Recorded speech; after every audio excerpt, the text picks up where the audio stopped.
to Bring the World Home, a production of the Returned Peace Corps Volunteers of Hawaii. My name is Mary Robley. I served as a Peace Corps volunteer in Senegal, West Africa, and I will be your host for today's program. During this program, we will be sharing with you one Peace Corps volunteer's experiences from abroad.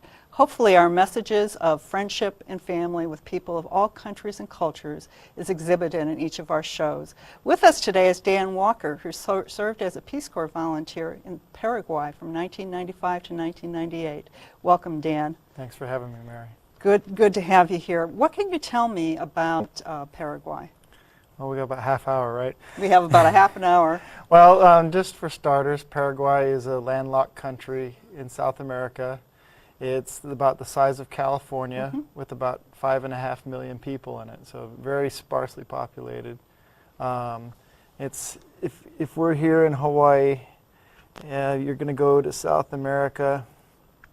Down here, it's in between Bolivia, Brazil, and Argentina, and it's entirely landlocked. It's basically a flat floodplain drainage for a lot of the Amazon. So a lot of rivers and swamps and flat ground, lots of cattle and cotton being grown. What about the climate? What's the climate like?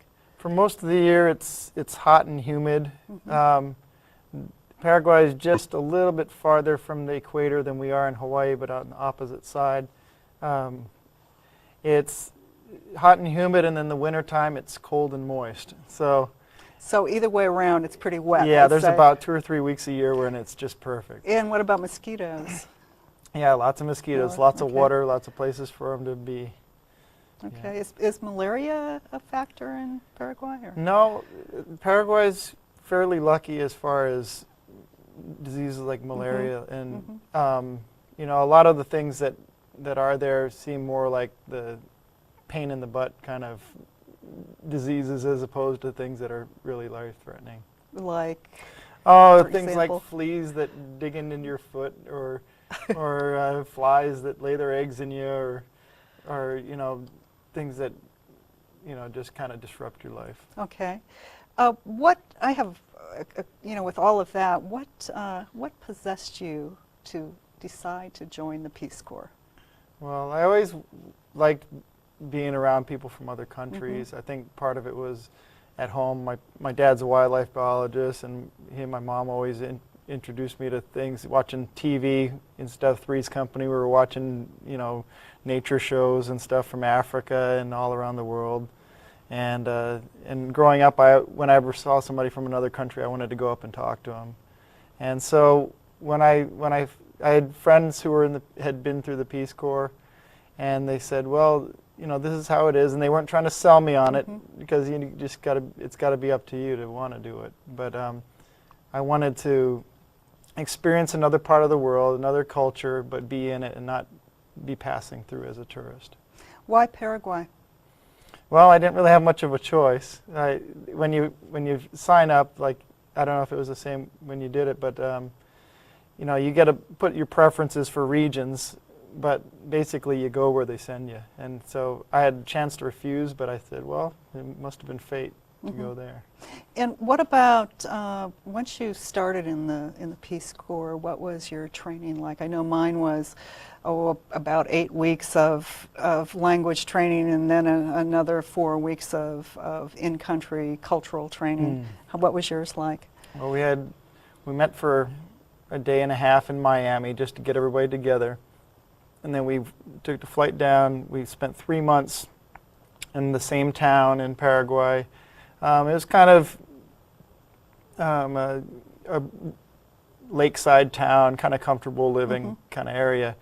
But we lived with host families. Each volunteer had a different home, and we went to training for 8 hours a day. And so we had 4 hours of training in the morning for language, and also 4 hours of technical training in the afternoon. So that was 3 months long. And the language was? Well, if you went down with no Spanish like me, you start off with Spanish, and when you got to a certain proficiency level, then they would start you in on Guarani, which is the indigenous language. There's 2 official languages of Paraguay. Oh, okay.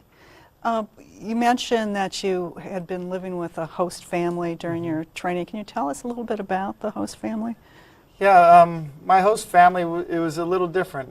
It was a single woman who was retired school principal, and she had just adopted a baby girl. And then there was a older woman who she was a friend of my host mom, and she, took care of the house and watched the baby and all that. And so it was kind of interesting just living with a ex-school person, because I'd get home from 8 hours of training and then she'd want to drill me on verbs. But I bet you learned fast. Oh, I did, yeah. Okay.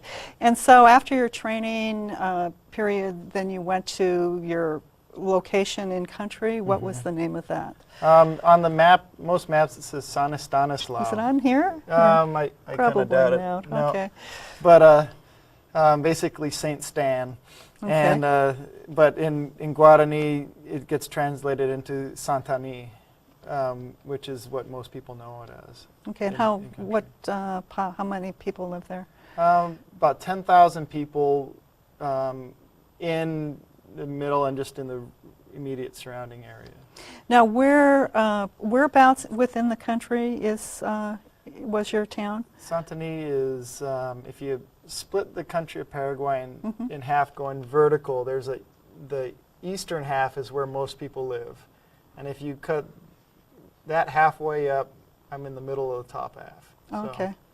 So, it was pretty much the main market town, a lot of happenings going through, lots of transportation going through there. The state capital, or the department capital, was in a different spot, but I think we probably had more traffic going through and more things going on. Speaking of traffic, what was the main form of transportation there? For people getting anywhere long distance, it'd be by bus. And in the capital, and to get in and out of our town would be small buses, kind of rickety ones. I remember one that came from a town that it didn't have any brakes. So it'd come into town and it'd go around the plaza, and you'd have to kind of jump on and then make a couple of laps around the plaza. And so if you had, like, a lot of people came into my town to buy goods, and so first time around they'd throw the sack of corn on, and then the next time around they'd throw the basket with some chickens or something, and then the last time around hopefully it's slowing down and you can just climb on. So did you have some personal experience with this? Yeah, I took that bus once. Yes. It wasn't a place I went a lot, but it was, you kind of have to do it. Okay. Tell us, before we talk about your own experiences there, tell us a little bit about the politics of the country. I mean, what was it? Was it a democracy, or was it, was there a kingdom, or what? Tell us about it. Well, I guess originally, it was all part of the Spanish immigration to South America, or takeover, however you want to call it. The first Spanish really in Paraguay were the Jesuits, and that was probably because there was no gold or silver or anything else to get out of it. And so they said, well, you Jesuits can go in there and do what you want. And so they formed missions. If you've ever seen the movie The Mission, that is supposed to take place in that area around Paraguay and Brazil. There was Paraguay, I believe, was the first South American country to gain its independence from Spain. Do you know when that was? Or I'd be cursing myself if I said. I'm thinking early 1800s. Okay. And one of the first leaders, and actually Paraguay is never, until 1993, didn't have a democratically elected leader ever. So it was dictators, series Okay. of dictators or caudillos, or however you want to call it. One of the first ones was Dr. Francia, and people love to talk about the days of Dr. Francia when everybody had 12 cows and things were going real smooth. And I'm sure there were a lot of things he did for the country, and his enemies would probably have other stories to say too. But he sealed off the whole country and began a period of isolation and a reputation of isolation that Paraguay has always had. He limited the power of the rich he had a really strict marriage tax. So if rich people wanted to marry each other, they'd have to give about probably half their wealth away. So what it ended up was forcing rich people and poor people to get married, and formed kind of a society where, well, nowadays probably over 90% of the people are all mixed, indigenous and Spanish.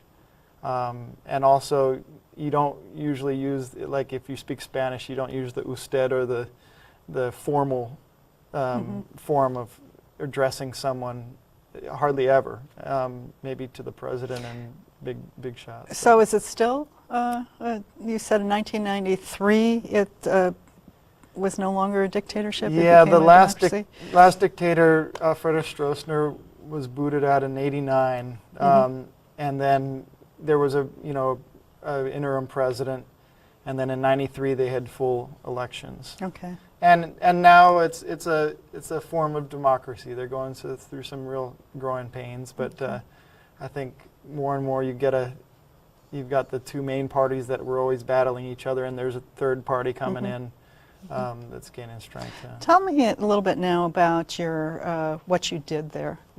What did you have a job title? Yeah, I guess my first 2 years there, I was a volunteer in youth development.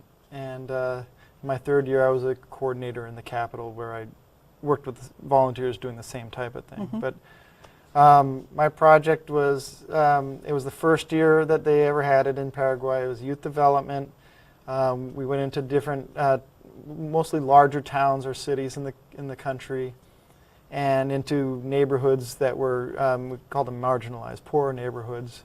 And my job was to get this sports center producing self-sufficient programs. And then when I got there, it just didn't turn out as advertised. Why? What happened? Well, the leader, or the guy in charge of the sports center, was very happy to collect a couple of paychecks and let people come and use the center if they wanted to, but he wasn't about to, put any extra effort into creating anything. So that must have made it difficult for you then.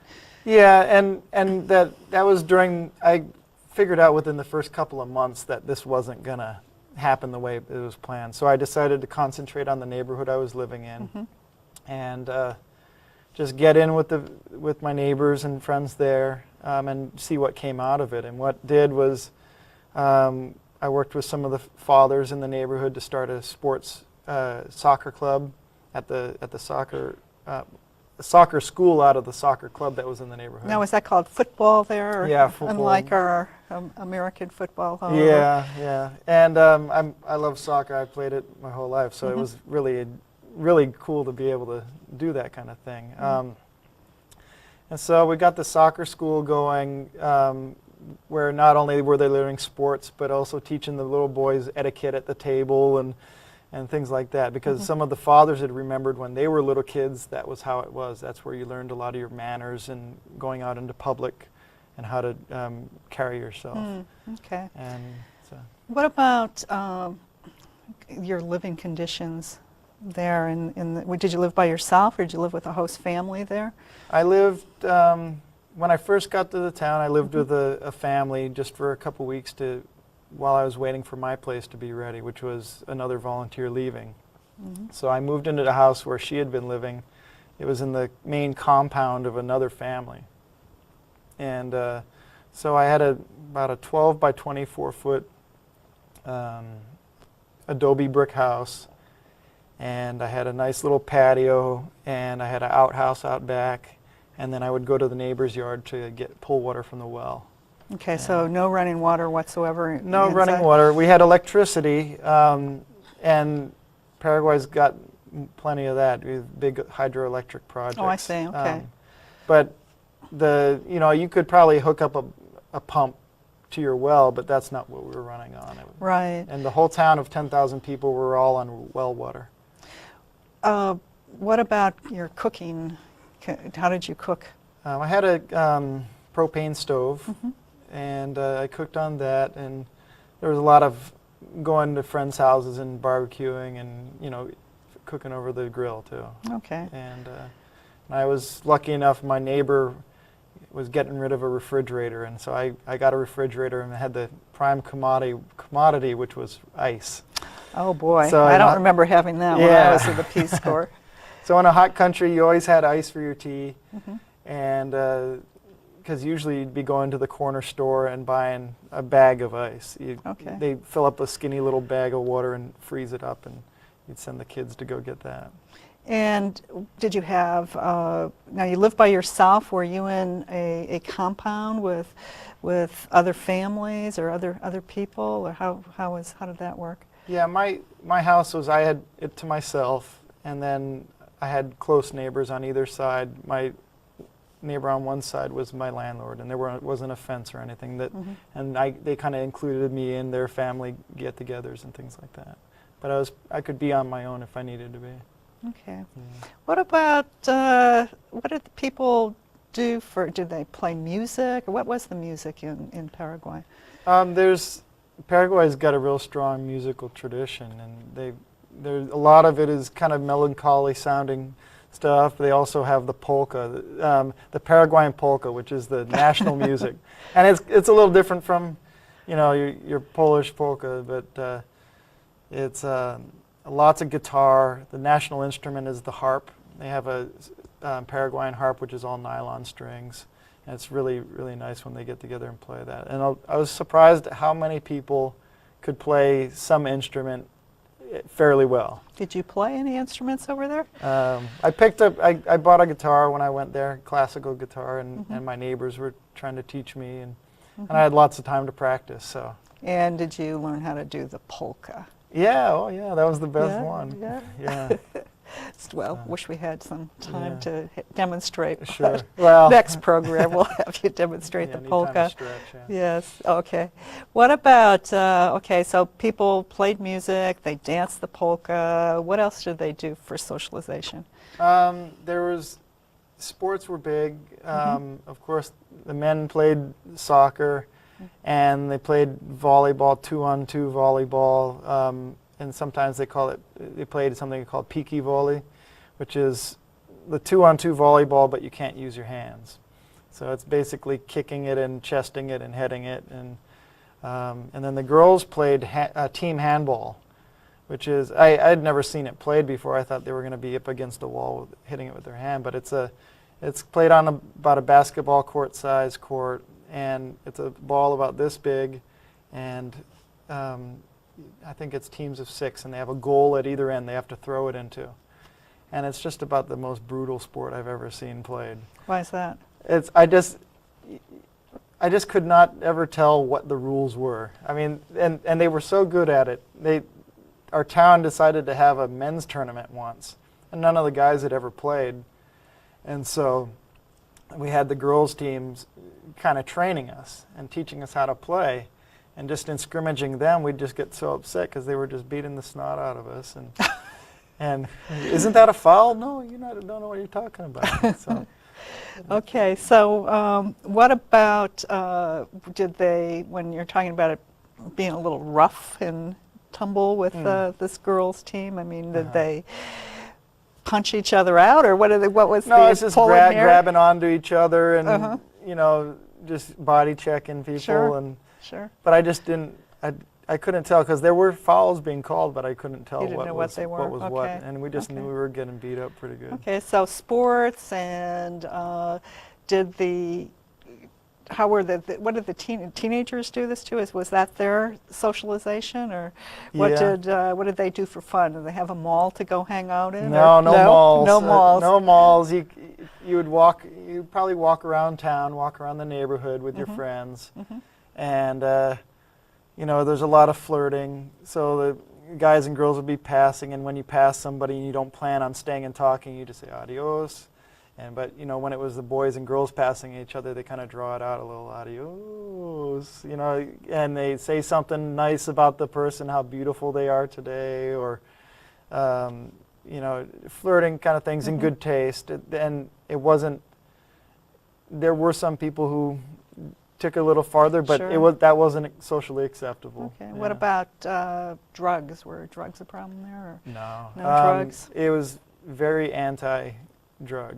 And I think that came out of the dictatorship, where the dictatorship got a lot of support from the U.S. for towing the line with being very anti-drug. And so that was basically what came out of the Capitol was the norm. And whether it was that or whether it was about communism or whether it was about any other type of thing,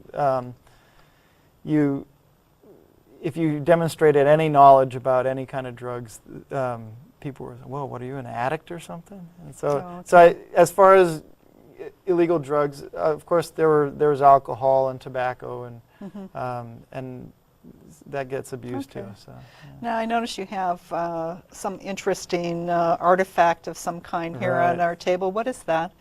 This is a wampa, and and it has its straw, which is a bombilla. We call it a bombilla, and this is to drink the tea. It's yerba mate tea, and in all southern South America, they drink it. In Brazil and Argentina, you usually drink it hot, and it'd be in a gourd or a wooden cup.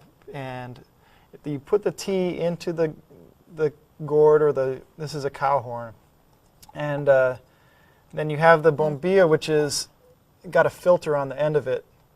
So you stick that in there with the tea, and then you have a separate pitcher or something where you're pouring water. And a lot of times that has herbs or things that make it taste good, or if you have some kind of sickness or something, you might put a little medicinal herbs in there too. Okay, and so how often, is this a daily ritual to drink the tea? Or is it... And in Paraguay, most of the year you're drinking it cold. Okay. It's ice cold. And you would, if you have a meeting to go to or something to be at noon, then you need to leave at 10 o'clock, because every other house, people are going to say, "Juja terere," come and let's drink tea. And it's usually a group of men or a group of women, not usually together. And they'll just be sitting around in a circle. You'll have one person, usually the youngest person or the host, pouring the terere, and they'll take their sip. You pour it first, you let St. Thomas take his drink, and that's basically meaning you're just letting the water settle in and absorb into the leaves. And then you pour some more and you pass it around the circle. And everybody uses the same gourd or same cow horn. And well, that's quite a cow horn. It must have been a mighty big cow. Yeah. And they Very nice. they carve them. They have lots of designs in them.